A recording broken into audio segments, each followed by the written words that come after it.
grew up in a small town called Seymour, Wisconsin. It's near Green Bay. I usually tell people Green Bay because a few people have heard of Green Bay, but no one's really heard of Seymour. But Seymour, yeah, like 3,500 people now.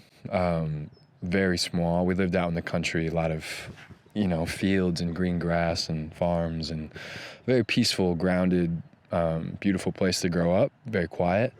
And then, when I was 18, I left for college, and then a few years after that, moved to LA and started bouncing around, and now, I'm taking trips across Europe, and it's pretty cool. And you started out playing sports in school. Yeah. What sports did you play? Yeah, I played basketball and football my whole life. Basketball was the big one. I played that in college as well. Was going to go play professionally overseas. That was the goal for a long time. And then, around age 21 is when I kind of transitioned out of that and stuck to theater and acting and writing and art. I think I always knew what I loved more, or what spoke to me more. I loved athletics, don't get me wrong, and it kind of appealed to a certain side of myself, but I don't know, I always loved writing and cinema, and so I grew up in a small town, and I think movies were always kind of my way to, dream and kind of be taken away from where I was, and just, I just always really, really loved it, and it was always my main passion.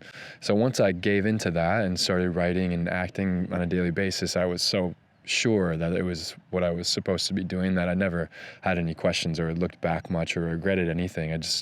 I like the journey that I had to get there, but I'm so happy doing what I do now, so I know it was the right choice. Do you think that coming from a small town kind of gives you that sort of wanderlust to kind of get out and, Yeah, I think so. I think because I was always a big dreamer where I was from, and I think that's because it was a very specific place, and I'm so thankful I grew up there because it was very grounded and, so family-oriented and faith-oriented and just good, really good, solid people. And it was, simple in a lot of ways, but really beautiful. And then I think I was always dreaming of going and exploring the world. I knew there had to be more out there, and I've always been very interested in kind of exploring different kinds of people and different kinds of places and cultures and ideas. And especially as an artist and as a writer or an actor, you want to kind of throw yourself in the world as much as possible, I think. So getting out there and traveling and having that kind of, I'm always excited to go to the next place, even if I've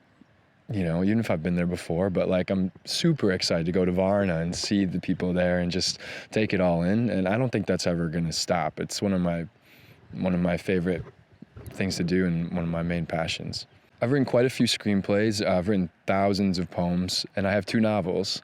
Why he does like that? Hello. Come on. Yeah, it's not for you, darling. How old's your dog? It's not mine. 7 months. It's not mine. 6 months, sorry. Oh. I just like to be there. I like to watch and listen and take people in and kind of, I'm a little bit of a daydreamer as well. And I think writing for me has been really necessary for me to kind of get all of the thoughts and all of the things out. It's my kind of way to, report back to everything that I see. I'm very sensitive to everything, like the lights and the feelings and emotions, and so I think sometimes it takes me a second to kind of process all that, and writing is just the most beautiful way that I think I can express all of that, and I love to do that. If we have a beautiful, if about today, I could go home and I could write about it, and I could write about the grass and the outfits and the light and the feelings and the things we were laughing about, and I could do it in a way that I don't think I can express like right now. I want to preserve, I think, the beautiful stories that we're all in. I think I've often over the course of my life wanted to kind of freeze time and live in moments forever, but you can't always. I'm sure you do that with your photographs as well. Oh yeah, definitely. It's a way to kind of capture something that, life is fleeting, but I think if I can write it down at least, and then it can live on, and that's kind of what I want to do with my first book and my second book is, it's kind of a love letter to the places I'm from and the people that I've been in love with, and just, and tell their stories and kind of keep it all alive, So apparently you told me earlier on that you've written a horror film. Yeah, I have. Tell us a little bit about it. Yeah, it's funny, I think as a writer you want to write all different kinds of genres. And whether that's like, I'm kind of more prone to dramas, but I've written a comedy and I've written a horror film. I wrote it years ago, kind of a thrasher, in a setting not altogether different from where we're at here, you know. I think those are the horror films that really, really, really spook me, you know, real life characters, and it's plausible and kind of very dangerous and visceral. And I'm not as big a horror film fan as you are, because I watch a horror film and I can't sleep for a week. So it's like, it's intense, and obviously writing it was a little bit bizarre, but yeah, I don't know, someday I'd like to be in one, honestly.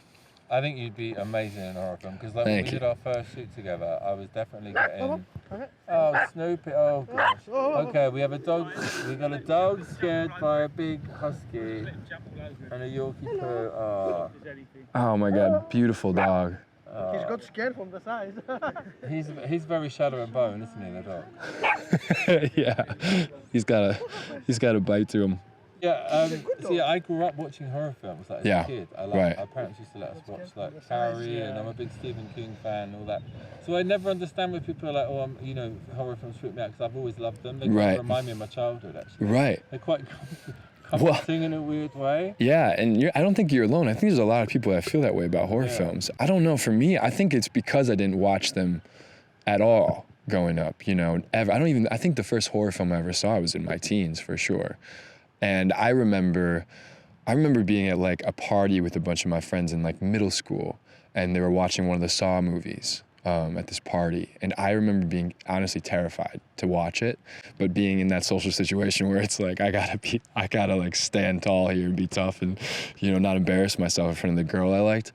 And honestly, it was so hard for me. And I don't know. It's the only thing, like when I see a horror film, I just think about it like, it's very visceral, and like I said, I can't sleep for a week, and it's just a nightmare. So I don't take in a lot of them.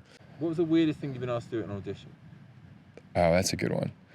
Oh my God, when I first started auditioning, I remember I had to go into this one where all they gave me was I was gonna be like a soldier, right? And I walked into this room, and there was the casting team there at this table, and there was no sides or anything like that.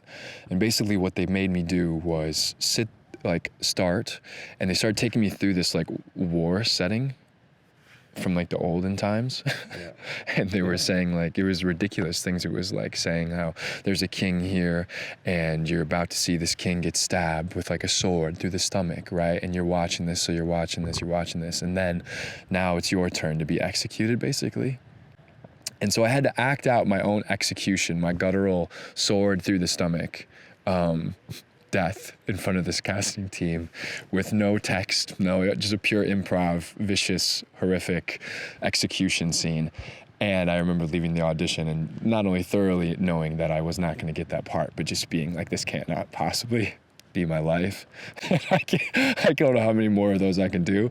How did you do it? How did you do your execution? I mean, I went for it. I was fresh out of drama school, really passionate, like I'm a real theater actor, right? I'm gonna do this. I was fully screaming. I was like convulsing on the floor.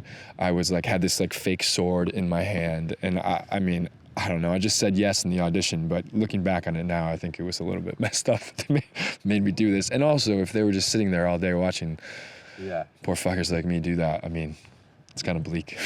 Leading on to that, so if you could come back and haunt anywhere as a ghost, where would you want to haunt? Probably the woods outside, like a half mile down from where I grew up. Maybe not even a half mile. Spent a lot of time in those woods growing up. And I always felt that they were like slightly haunted. So maybe there is something going on there. But I don't know. That I've spent a lot of time there. That might be the place where my ghost would go.